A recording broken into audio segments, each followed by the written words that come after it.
grow up. I know it's hard to grow up, but it's time to grow up. I know it's hard to grow up, but it's time to grow up. Everybody gotta grow.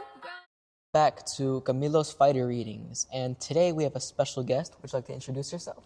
Hi, my name is Kira, and I'm from Chicago. Oh, really? I was born in Chicago. That's cool. That's good. I got a question for you. Okay. From the cover and title of this book, what do you expect from this? What do you see?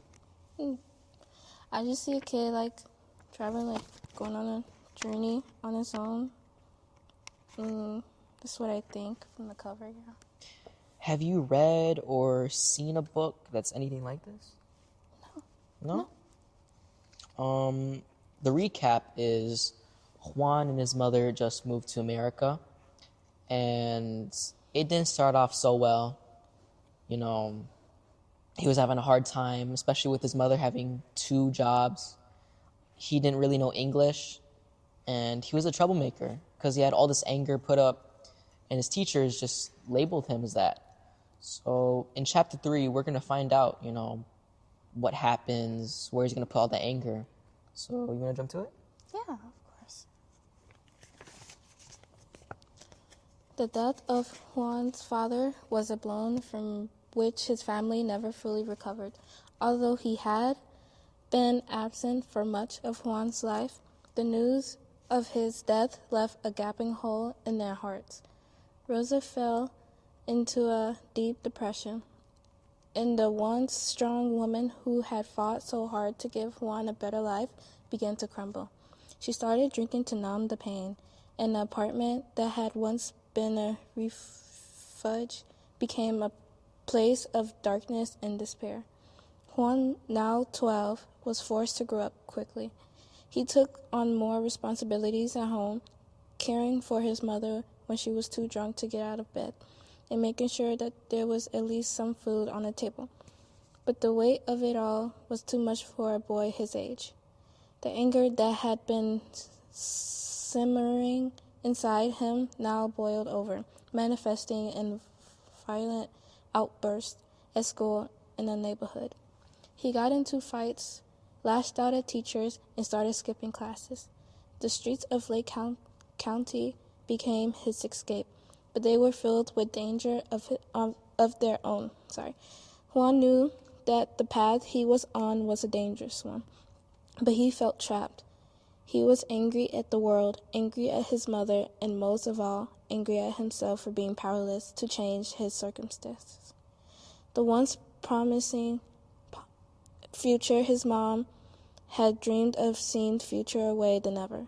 Rosa's drinking problem worsened as the months passed. She lost a job cleaning houses, and without a steady income, they quickly fell behind on rent. The landlord, who had become sympathetic at first, eventually lost patience and began eviction proceedings. Juan knew that they were on the verge of losing everything, but he didn't know how to stop it. He felt helpless, a boy trying to shoulder the burdens of a man. Despite everything, Juan still loved his mother fiercely. He remembered the sacrifices she had made for him, the way she had held him when he was scared, and the stories she had told him about a better future. But as Rosa sank deeper into the addiction, it became harder for Juan to see the woman she had once been. The pain of losing his father, combined with the fear of losing his mother to alcohol, was almost too much to bear. And despite attempt to keep his family together, Juan sought help from a local church. The pastor, a kind man who had known Rosa in the better days, offered to help them find a new place to live and connect them with the support group for families struggling with addiction. It was a small step, but it gave Juan a glimmer of hope that maybe, just maybe, that they could find their way back from brink. Well, I feel like this is one of the first chapters. You can really see Juan start to struggle, especially with his mother drinking now. Yeah. And he's trying to shoulder the burdens of a grown man.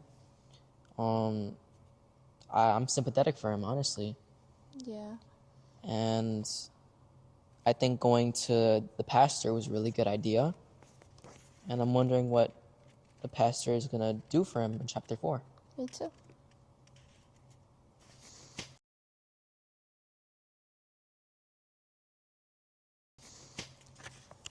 In chapter 4, The Temptation of the Streets. As Juan spent more time in the streets, he became involved with a group of older boys who introduced him to the darker side of life in Lake County. These boys were part of a local gang, and they offered Juan something he had never had before, a sense of belonging. They didn't care that he was poor or that his home life was a mess. They only cared that he was tough and that he was willing to fight, and that he had potential to be one of them. The gang life was seductive. For the first time, Juan felt like he had power, like he was in control of his destiny. The older boys taught him how to fight, how to intimidate, and how to survive on the streets. But deep down, Juan knew that this life wasn't for him. He saw the destruction it caused and the way it consumed the older boys who had been in the gang for years.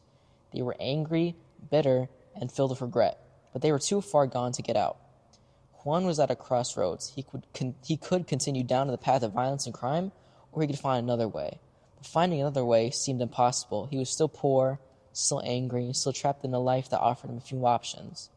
The anger that had fueled him for so long now leading him down a dangerous path, and Juan didn't know if he had the strength to turn back. As his involvement with the gang deepened, Juan found himself doing things he never thought he would do. He started running errands for the older boys, delivering packages, and collecting money from people who owed the gang. It was a dangerous game, and Juan knew it. But the thrill of it, the sense of power it gave him, was intoxicating. For the first time in his life, Juan felt like he was somebody, like he mattered. But the more he became involved with the gang, the more he began to see the cost of life. He saw friends get arrested, others get hurt, and some even lose their lives. The violence was escalating, and Juan knew there was only a matter of time before something happened to him. The fear that had once been the background noise in his life was now a constant, gnawing presence. He knew that if he didn't get out soon, he might never get out at all. In the midst of all this turmoil, Juan's thoughts often returned to his mother. Despite everything, he still wanted to make her proud, to show her that he could rise above their circumstances. But every time he looked in the mirror, he saw a boy who was becoming more and more like the very people he once feared and despised. He knew that he had to make a change, but he didn't know how or where to start. Okay. For Juan, I feel kind of bad for him because even though he's like going through things like with his mother and his father and stuff, he's still trying to do better. So.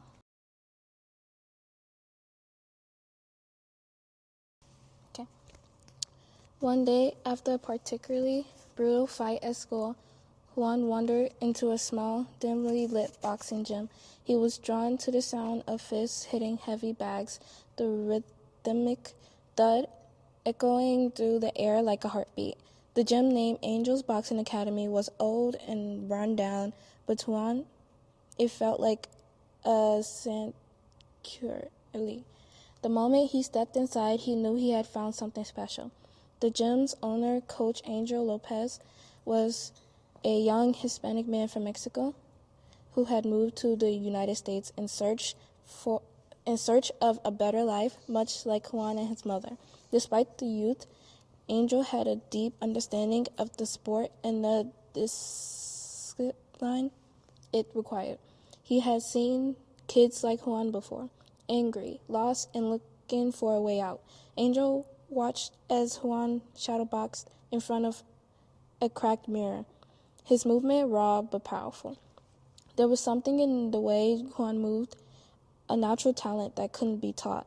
Angel decided to take Juan under his wing, offering him free training in exchange for helping out around the gym. Boxing became Juan's salvation. Every punch he threw, every drop of sweat that he felt to the mat was a release from the anger that had consumed him for so long. The despite of the sport gave him a focus, a purpose that he had been missing. Coach Angel taught him not just how to fight, but how to control his emotions, how to use his mind as much as his fists. For the first time in his life, Juan felt like he was in control, like he was fighting for something real. Angel's Boxing Academy was more than just a gym. It was a community.